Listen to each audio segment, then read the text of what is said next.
Assalamualaikum warahmatullahi wabarakatuh. Perkenalkan, nama saya Atik Maidani. Saya dari kelas 10 KL 3 absen 3. Saya akan menjelaskan bab 5 yang berjudul meneladani peran ulama penyebar ajaran Islam di Indonesia. Saya akan menjelaskan 4 poin. 1. Masuknya agama Islam di Indonesia. 2. Perkembangan kesultanan di Indonesia. Dan yang ketiga adalah tokoh penyebaran ajaran Islam di Indonesia.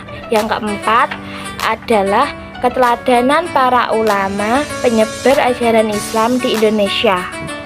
Saya akan menjelaskan poin pertama, yaitu masuknya agama Islam ke Indonesia menurut teori-teori berikut ini.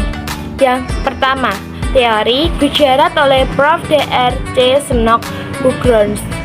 Menurut teori ini, Islam masuk ke Indonesia dari Gujarat.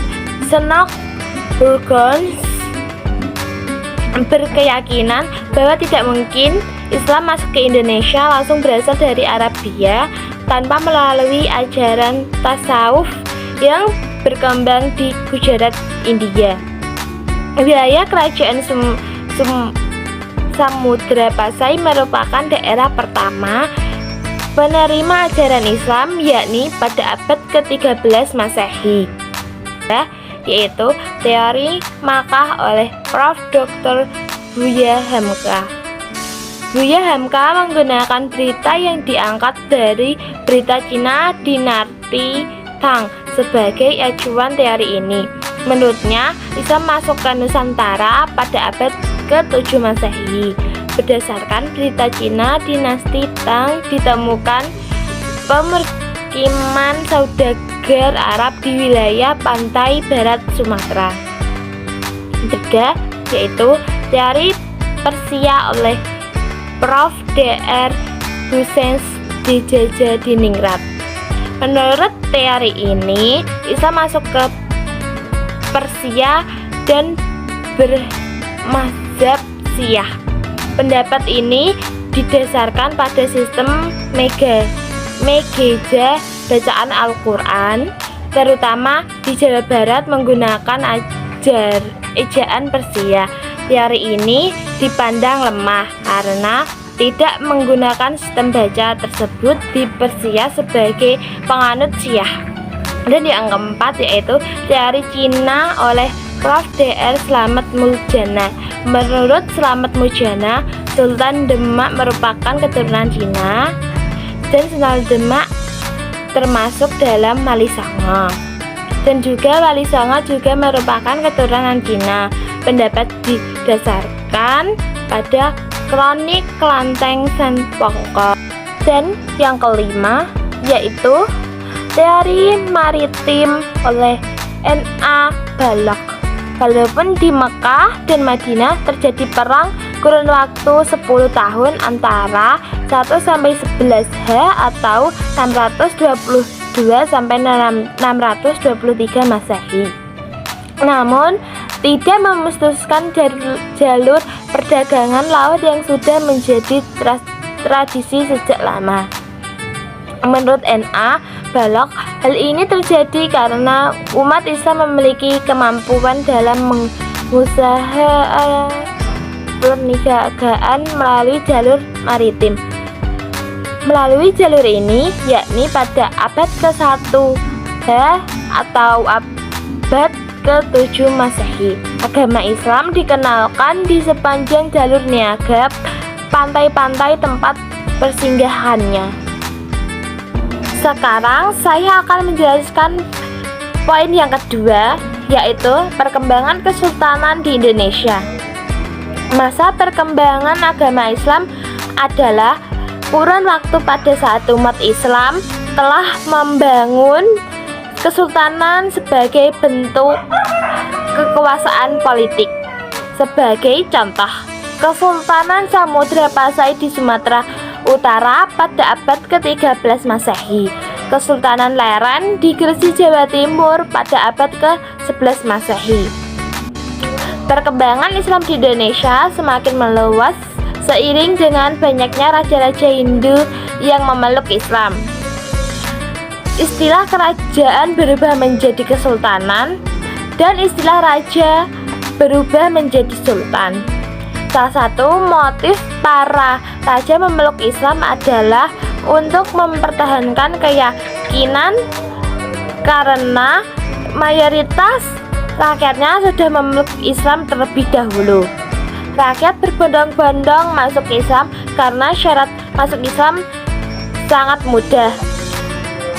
Lebih dari itu, Islam tidak mengenal sistem kasta. Tumbuhnya Kesultanan Islam di Indonesia tidak dapat dilepaskan dari sebab timbulnya politik di luar Indonesia. Periode Khulafaur Rasyidin, Bani Umayyah, Bani Abbasiyah, Fatihiyah hingga Kesultanan Turki Utsmani. Untuk mengetahui perkembangan mazhab Syafi'i yang dianut mayoritas oleh masyarakat Indonesia, termasuk di Kesultanan Samudra Pasai, dapat diketahui dari catatan Ibnu Batutah yang pernah berkunjung ke Kesultanan Samudra Pasai pada tahun 745 sampai 746 H atau 1345 Masehi. Perkembangan mazhab antara Gujarat dan Samudra Pasai inilah yang dijadikan alasan oleh Buya Hamka untuk menolak teori Gujarat. Jika benar bahwa agama Islam berasal dari Gujarat seperti pendapat Snodgrass, dan wilayah pertama menerima ajaran Islam adalah Samudra Pasai, maka dapat dipastikan bahwa Samudra Pasai akan bermazhab Syiah. Menurut Batullah, Kesultanan Samudra Pasai berhabsyif bukan mazhab Syiah. Oleh karena itu, Buya Hamka berkeyakinan bahwa Islam dibawa langsung oleh saudagar dari Makkah, bukan dari Gujarat.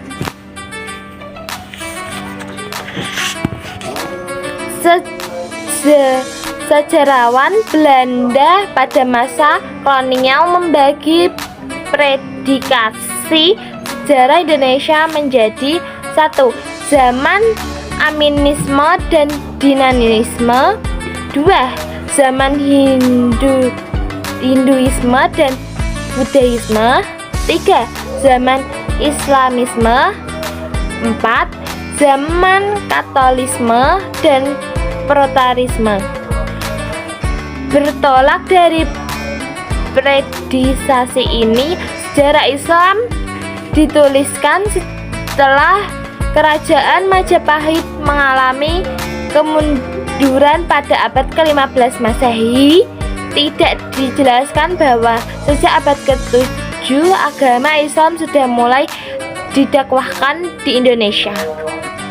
Dan saya akan menjelaskan poin ketiga, yaitu tokoh penyebar ajaran Islam di Indonesia. Yang pertama yaitu Sultan Malik Al-Saleh pada tahun 1267 sampai 1297 Masehi.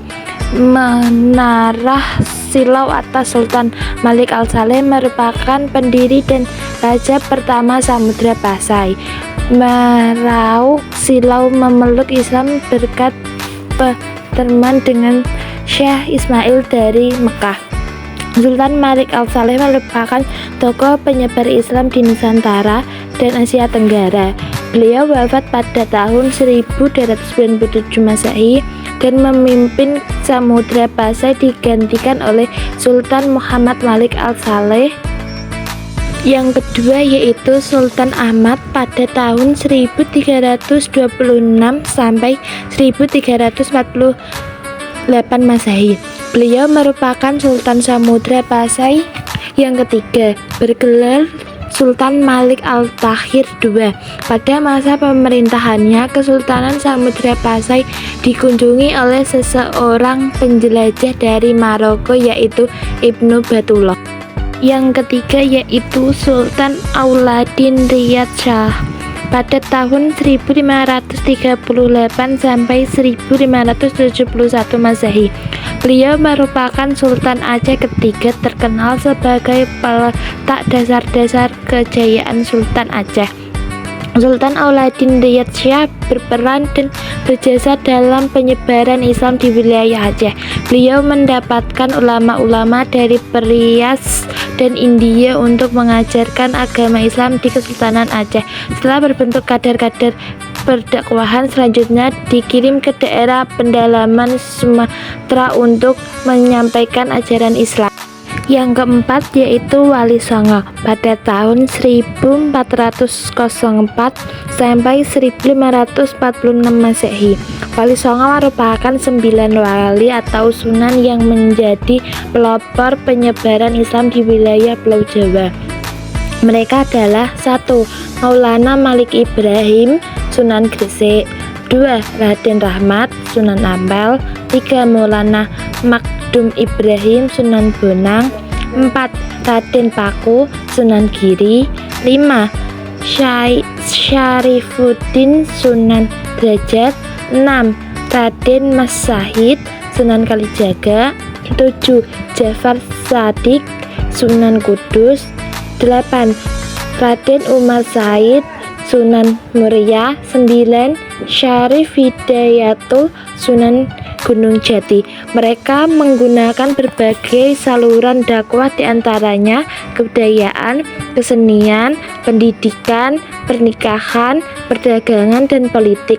Penyebaran Islam di seluruh wilayah Nusantara dipengaruhi oleh jalur perdagangan dari berbagai negara seperti Persia, India, dan Arab. Kelima adalah Sultan Auladin. Sultan Auladin nama aslinya adalah Ai Manggarangi Daeng Manrabia. Dinobatkan sebagai Raja Goa pada usia 7 tahun. Beliau termasuk tokoh yang berjasa besar pada penyebaran Islam di Sulawesi Selatan.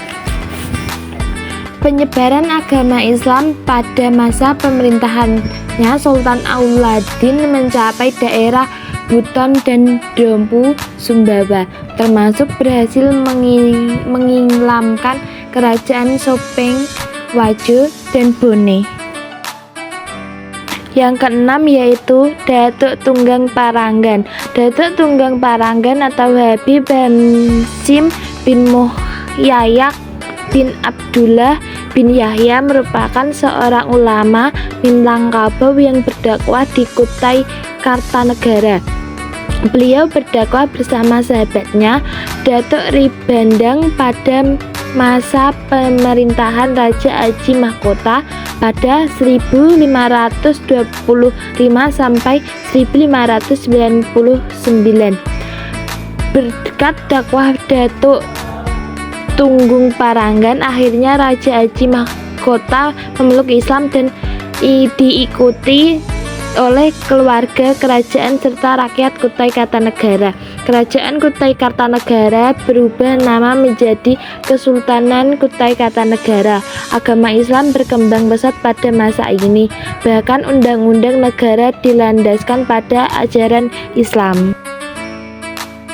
Yang ketujuh yaitu Sultan Zainal Abidin. Beliau memerintah Kesultanan Ternate pada kurun waktu 1486 sampai 1500 Masehi. Sejak usia beliau mendapatkan pendidikan agama dari ayahnya dan dari seorang ulama bernama Datuk Maulana Husain. Setelah dinobatkan menjadi diikuti raja, beliau menjadikan Islam sebagai landasan resmi bernegara hingga kerajaan Ternate berubah nama menjadi Kesultanan Ternate. Sultan Zainal Abidin berangkat ke Pulau Jawa pada tahun 1494 Masehi untuk memperdalam ilmu agama di pesantren Sunan Giri, Jawa Timur. Salah satu peran penting Sultan Zainal Abidin dalam penyebaran agama Islam adalah mendirikan pesantren-pesantren dengan pengajar yang didatangkan langsung dari Jawa. Selain itu, beliau juga mendirikan Julabe atau Bebato Akhirat yang bertugas membantu Sultan dan mengawasi pelaksanaan syariat Islam di Kesultanan Ternate. Selain tokoh-tokoh di atas, masih banyak ulama yang berjasa menyebarkan agama Islam di Indonesia sejak abad ke-18 sampai masa kontemporer. Di antaranya adalah Abdul Syahid Abdul Rahman Abdul Samad Al-Balbani, berasal dari Palembang, Sumatera Selatan. Ki Mahdus Al-Termasi, berasal dari Termas, Jawa Timur. Nawi Al-Banti, berasal dari Banten, dan Syekh Muhammad Yasin bin Isa Al-Badani, berasal dari Padang, Sumatera Barat. Ada juga ulama Indonesia yang bermukim di Makkah, yakni Syekh Ismail Al-Minangkabi dan Syekh Ahmad Khatib Samba. Keduanya memiliki jasa besar terhadap penyebaran Islam di Nusantara melalui para muridnya. Murid-murid tersebut adalah satu berasal dari Banten, Nawi Abdul Karim Marzuki, Ismail Arsad bin Asad, dan Asyad bin Alwan. Dua berasal dari Peringan, Muhammad dan Hasan Mustafa. Tiga berasal dari Batavia, Mujitaba dan Aidarus. Empat berasal dari Sumba, Umar dan Zainuddin.